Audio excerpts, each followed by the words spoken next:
Hello, everybody. Welcome to Eightfold Cultivate and our session on enabling lifelong learning with AI.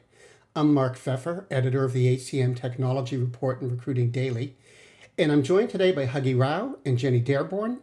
Their biographies you can find on the website, and thank you both for being here. I wanted to start by asking you about today, the world we're operating in, and what AI and employee development has to do with it. With technology and business and even life changing so dramatically right now, what do organizations need to do in order to get their employees to develop new skills? Huggy? That's a great question, Mark. Listening to your question actually takes me back to a gentleman called Chester Barnard, who was the president of AT&T and wrote a brilliant book in 1936 called The Functions of the Chief Executive. And in that book, he argued basically that business was an educational institution. In short, corporations, be they for-profit or non-profit, are schools, and that leaders are teachers. So we've had a long history of corporations being sources of education. Having said that, the need for corporations, both for-profit and non-profit, to think about what are the competencies their employees need is all the more urgent. One is intellectual property is a source of competitive advantage. The other is we have millennials who value personal growth and who value actually activism and change. So given this milieu, that's the milieu in which organizations actually need to think of what is it they can do to improve the competences of people. And when I think of the competences organizations need to work on, and Jenny, you might hopefully overlap with me or disagree with me, I think of two things as being central. One is a sense of curiosity for individuals. The other is a sense of generosity. When I really think of what organizations are, effective organizations, they multiply curiosity with generosity. Curiosity is all about search. Curiosity conquers fear more than bravery. And without generosity, you can't recruit. If you can't recruit, as Jenny knows more than me, there's no way you can scale. Like, what is it you can do? So that's the challenge. Now, the difficulty for corporations is millennial employees don't think of a long career horizon. They think of a tour of duty, 3 to 4 years tops. So what you got to ask yourself is, what are the skills we're actually going to give them so that they can actually do better, both on the curiosity dimension and the generosity dimension and any other specific skills they want. Now, that's what corporations need to do. Do they do a good job? Here I must confess I have very mixed feelings. I hear a lot of rhetoric about people being human assets, but I actually see corporations doing little. So let me give you an example. Corporations fire people, and what do? They throw outplacement training at them, merely resume preparation and the like.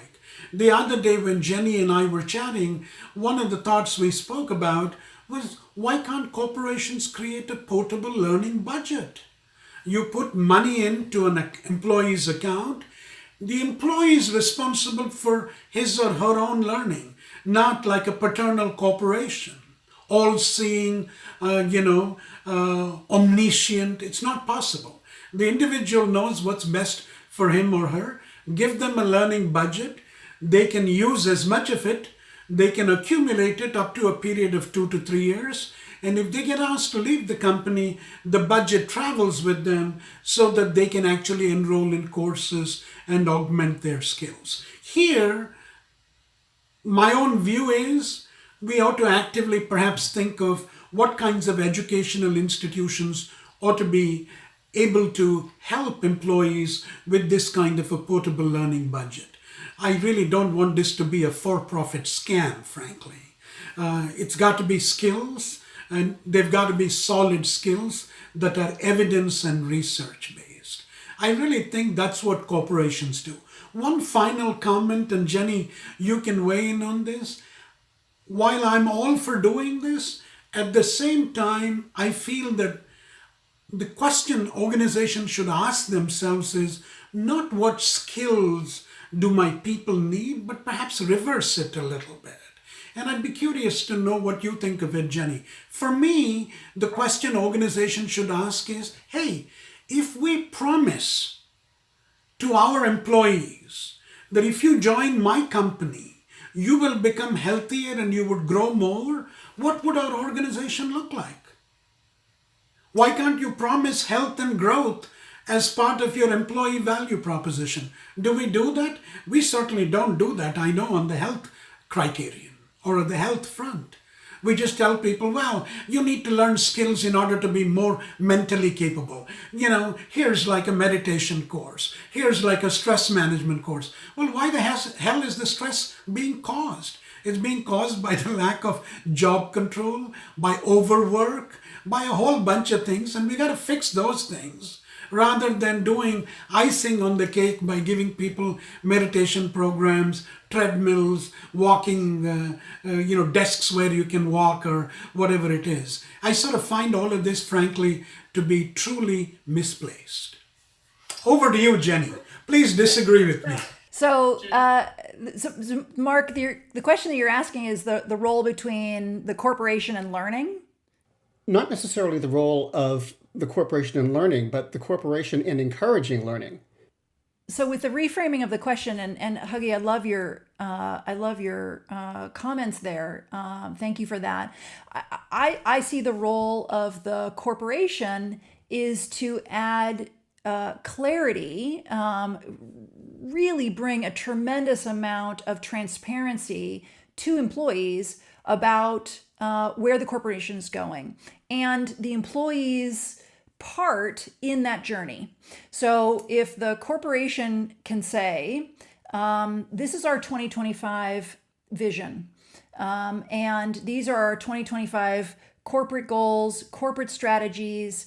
We want to be in these markets, in these products, in these geographies, with this customer penetration, blah, blah, blah. And then here's how we're going to work backwards, right, to where we are today. And that's the business vision. And then the double click of that is well, what is the human experience in that helping the corporation achieve that business vision? And then all the humans need to say, well, what are my current knowledge, skills, and abilities and competencies? What are the future state knowledge, skills, and abilities needed by the future state humans to achieve that future state business strategy, those business expected outcomes? And what is the learning journey that the current humans need to go on to be those future state humans, right? So if the corporation can be incredibly trusting and vulnerable and transparent with their humans, and say, here's where we're going, and this is what we're going to need, and here's where we are now, and this is our assessment of the humans that we have now, and now let's engage together on a learning experience of growth and discovery to make sure that you guys are part of this incredible transformation or this incredible future state vision, right? And employees want to know what's going on and they want to be invested in, right? So they're not going to need treadmill desks, which I have, and it's awesome. So just an aside, but they won't need that. What causes that stress that for your comment about meditation classes and things like that is not understanding how they play a role in that future state. Right? And so if the corporation can be transparent about that and say, we want you to be a part of this journey, right? And our future state corporation, here's where we're going, and here's how we're going to get there together. And that's through learning and development experiences. One of the things when I was at SAP, one of the things we said was we do not guarantee in future employment, but we guarantee employability. And we say, as part of our promise, when I led learning there, my promise to employees is that I will always be investing in employees so they can be employable. And here's where the corporation is going. Here's all of these learning assets available to you. I'm going to help you as the chief learning officer. I'm going to help you know, by documenting all the jobs. What are the competencies and skills and abilities needed for every job? The assessment of where employees are now. What are the jobs needed in the future and the competencies and skills of those future state jobs? And I'm going to help you understand our view of your knowledge and skills of where you are on that path. And I'm going to tell you what the delta is to get from where you are now to being a part of that future, right? So that's a talent transformation, or a strategic workforce plan, some people would say. And the way to execute against that is learning and development. So a corporation wants desperately, if they're good, and most corporations want their humans to be on that journey. And the tools to get from here to there really is learning, but it doesn't come without the company taking a hard look at their corporate strategy and their goals for themselves and the human capital that they have, and assessing the human capital, and then making a promise that they're going to invest in those humans so they can be employable for the future. Now, what about government? Does it have a role to play in the education of workers, the development of skills and so forth? Or does its responsibility really end at high school graduation? Huggy? I believe strongly it does, but I really want Huggy to go first. Sure, glad to do that, Jenny. My own view of what the role of government ought to be is, I think of the role of government as actually unfolding across a spectrum. At one end is a super minimalist view. Hey, we'll provide you barely functioning citizens, and you want to make them productive, it's your problem. And there's a certain ideology that goes with this position and a certain set of policies. Now, let's actually play it out forward. So if you take that minimalist position, what's the government going to do? Okay, we'll actually give you tax benefits, we'll do this, we'll do that. You figure out how you're going to make your people productive. Well, who's actually going to come to your country or state when there is not even a threshold of skill? You're going to have very exploitative companies come in. They don't care about skills. They care about the tax breaks, parking their profits and the like. So your idea that corporations are going to do it all by themselves, to me, that position, the most charitable description I can think of is it's a very romantic kind of view. What firms want is, in a competitive world, how fast can I get to market? In a competitive world, how far can I go in the marketplace? So you need extremely high quality skills. So when the threshold of skills is high and the bench strength is deep, companies love to come here. Why do you think companies come to Silicon Valley? Is it because they're actually getting people who aren't trained that you have to train? This is the place where you create a startup. Within like an hour, you can get a part-time CFO, part-time CHRO. Within like 5 days, you can actually get a fully functioning developer, on and on and on. That's the reason in Europe, companies flock to Estonia, for example, for high tech. So in places like that, what the government does is they really make a great effort to ensure that primary education is sound, high school is sound, and college is sound. And for me, the most depressing thing about America, I speak in part also because I care so much about education, because I benefited from education. We really need to reduce the cost of college education, and most of all, the cost of college debt. It's, you look at Jenny. If I go to Jenny's former company and say, hey, Jenny, I'm a student. I just finished from school. I'm being employed in your company. Instead of giving me 401k, can you actually reduce my student debt? I bet Jenny would be, yeah, no problem. But there's no digital track. We can't even do that. So this is an example of what government needs to do. And to me, government can play a big part in the portable learning budget. Companies need some incentives. Do we provide anything for people who are fired? It brings tears to my eyes when I go to the Menlo Park Library and you see, people who are 50, 55 reworking their resumes, having no place to go. It brings tears to me. And that is what government should do. Government, in my view, I think I like the journey metaphor that Jenny just employed.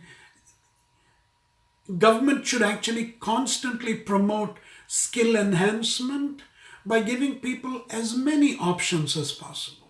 Because government has to give citizens the wherewithal to scale themselves, to make them bigger and better. Otherwise, what's my deal with the government? I pay taxes and what do I get? A bunch of cop cars running around? I mean, that's not my deal with the government. I expect more than that. Jenny is chuckling. I'm going to give it over to you, Jenny. One of the things that's super inspiring to me when I think about the role of education in government is the examples. We could say pilots. It's probably disrespectful to the country of Singapore to call what they're doing a pilot, since it's a whole country. But from our size in the U.S., it feels like a small little pilot. But it's incredible the strategic workforce plan that an entire country has done. Huggy, correct me where I'm off with my history, but there was. I'm going to guess 50 years ago, Singapore said, we're a manufacturing country and we're going to raise our citizens up by their bootstraps by focusing on manufacturing. And then there were other countries, China and other places, that said, oh, because of their scale, they can actually do it better and faster. So as a country, Singapore pivoted and said, all right, we're going to be an outsourcing call center country. And they pivoted their government investment in education towards building up the place where companies would outsource their call centers to Singapore. And so they rose up their workforce to be really good at that. And then India came along and said, oh, because of their size and scale, they can actually be better than Singapore in outsourcing call centers. So then as a country, they pivoted and they said, okay, we're going to be in professional services. That's going to be our differentiator. And they put all these government grants and actively pushed the university system to pivot towards those degrees. And they did, and they're incredibly successful. And so, I sort of think, well, okay, if a country of 5 million, correct me if I'm wrong, if a country can do that, why not a state of California or an entire country the size of the U.S.? Or to be really mindful about taking a step back and say, well, where are the jobs going? Where is the economy going? What work can only be done by human? What is highly human work? What work is likely to be automated and outsourced? Excuse me, not outsourced, automated away. When the ATM machines came out and everyone said, oh, aghast, that means the bank teller job is going away. 30 years after ATM machines came out, more bank tellers than there were before the ATM machines, but the nature of the work is completely different.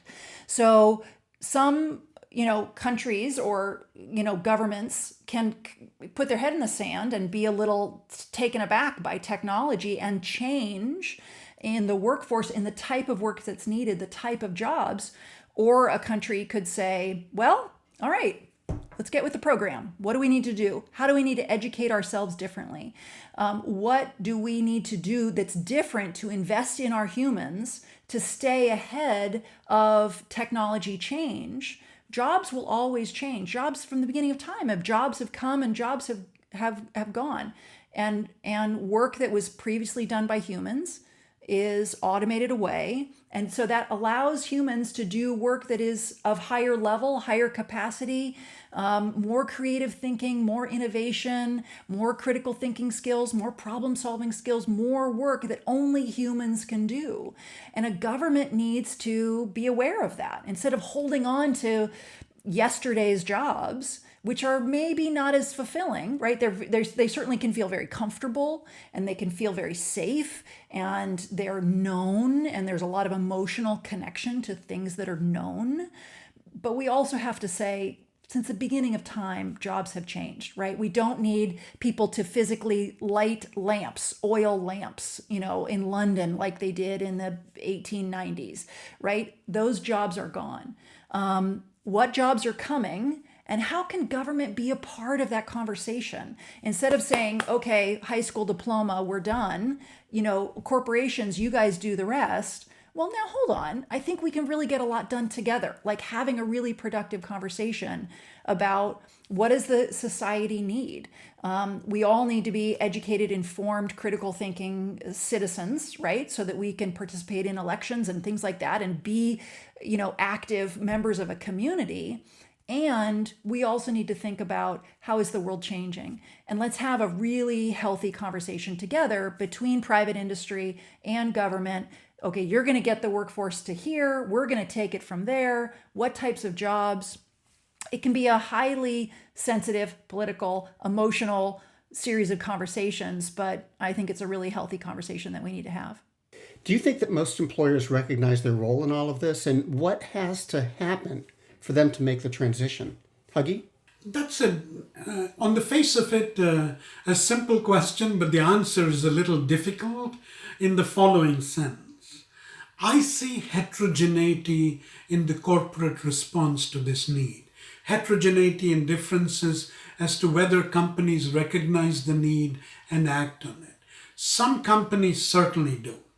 And the reason is they explicitly think people are a source of competitive advantage, and they're constantly thinking of when you recruit a person, when you keep a person, it's not just the new product the person developed, the second, third, fourth generation products that are in the heads of people that we also need. And so therefore they constantly do that. But they also tend to be, frankly, profitable and high-performing companies too. So it's kind of hard to figure out, is it high performance leading to this investment, or is the investment leading to high performance? It's a tricky econometric question for which the evidence, to put it short, simply is a little hazy. On the other hand, there are a lot of companies where the margins are super slim, where investment is actually a very difficult thing to do. Think of the entire retail sector in the United States that actually employs so many people. Super thin margins. You go to Macy's, you go to any of these chain stores, is anybody training them? I don't know.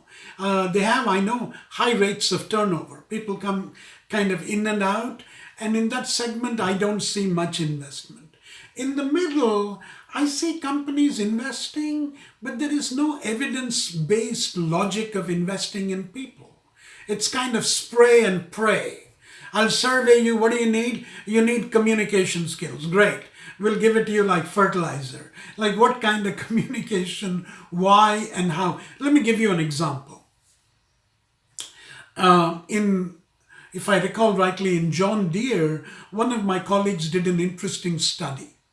And the purpose of this study was to find out who were the most capable salespeople. Now, the obvious hypothesis is the most successful salespeople would be the people with the most product knowledge. If that were the case, you would invest in providing people more product knowledge and the like and so forth. What did this study find? It found out, surprisingly, that the most high-performing salespeople who got the biggest bonuses knew the least about the product. What they were superb at was nonverbal communication. So when they were face-to-face with a client, non-verbally, by instinct, they knew how to mimic the client. When the client nodded their head, they'd nod their head. And this kind of non-verbal communication, it's been shown, establishes trust rapidly. So you've already crossed the trust barrier. There's no test for you. For the people who haven't passed the trust barrier, you need a test like, hey, do you know anything about the product or whatever? I offer this example to you to say why an evidence-based understanding is vital to invest in skills rather than spray and pray. Or if I could recruit another analogy, most companies, this would be my hypothesis, not my conclusion, that they view training either as a gift, we're going to give you a gift, in return we want you to reciprocate with more effort, not necessarily with more skills. Gift giving has to do with effort, not necessarily always with skills. And the other sort of thing is, it's how shall I put it? It's like a broad spectrum antibiotic rather than something that's kind of more targeted like gene therapy, if I were to use medical analogies. I'm going to stop here because I know Jenny's itching to weigh in and probably disagree and agree with something. You take it away, Jenny. No, your metaphors are delightful and fun. So I think, Mark, your original question was what is the level of awareness that the companies have that this is their responsibility or their role in this? And the first point that Huggy made was the connection between the profitability of the company or the margins at that company and their level of investment. And I see that same thing. I would have said it just by the companies that are highly innovative and they recognize the role in their human capital in driving their innovation. Those companies invest in learning and development at a disproportionate amount. I mean, they are fully aware. If you think about the world's most innovative companies, a lot of them are tech companies, and they are fully aware that their innovation comes from the brains of the humans that are in the building.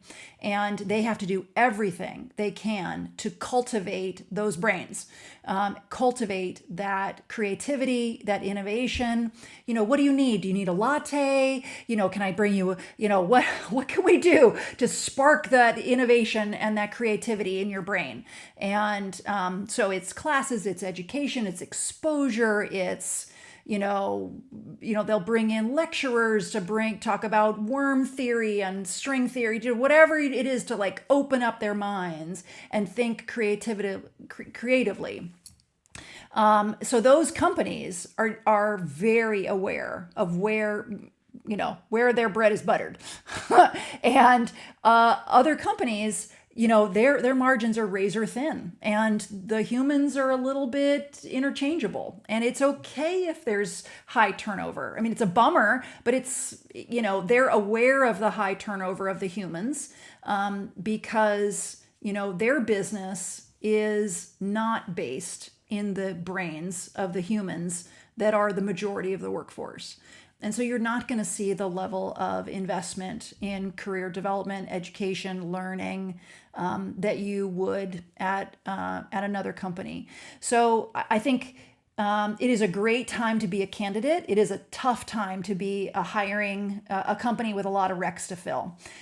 So if you're a candidate out there, you should be interviewing the company as much as they are interviewing you.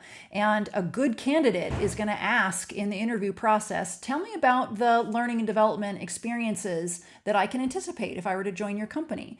Tell me about, what is the role of the manager in my career journey and nurturing my career journey.